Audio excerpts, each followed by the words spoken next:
Nous allons voir comment il est possible d'aménager cet espace de travail et de le personnaliser. La personnalisation peut être très très poussée, vous allez voir. Et puis aussi la possibilité d'enregistrer cet espace de travail. Et nous verrons après par la suite comment naviguer dans cet espace de travail lors d'un projet. Quelqu'un est passé avant nous.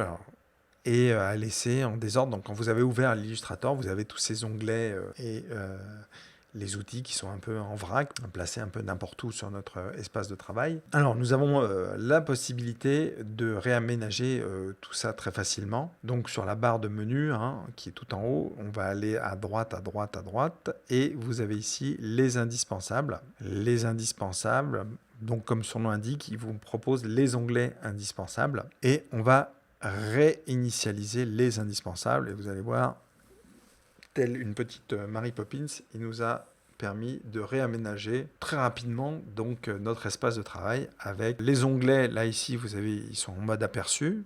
Pour les déplier, il suffit de cliquer dessus une fois. Je clique dessus et je fais apparaître donc le nuancier. Je vais voir par exemple, je vais apparaître les formes. Je clique dessus, je vais voir toutes les formes qui me sont proposées.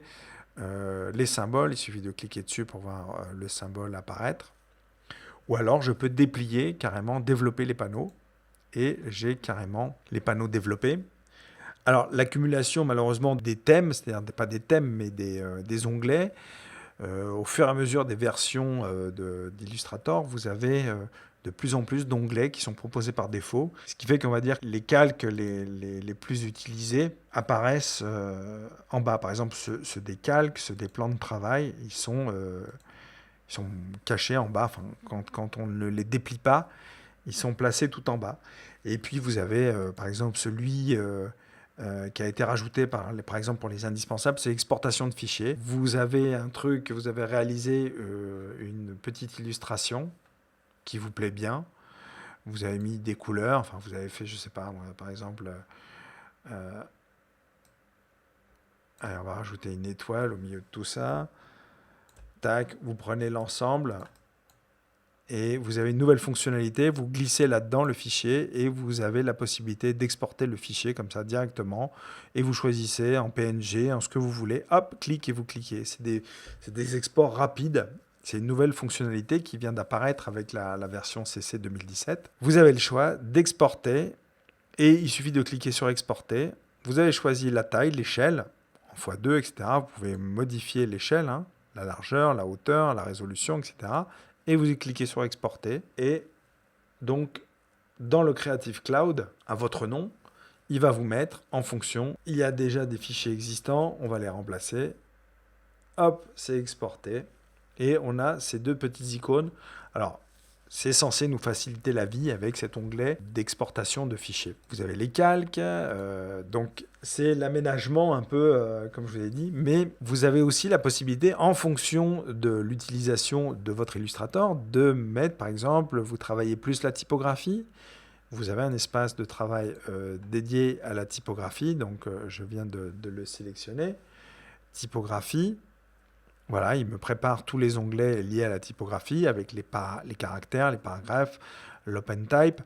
Donc vous avez plusieurs choses liées à la vectorisation. Vous voulez travailler plutôt en vectorisation, en web, en mise en forme.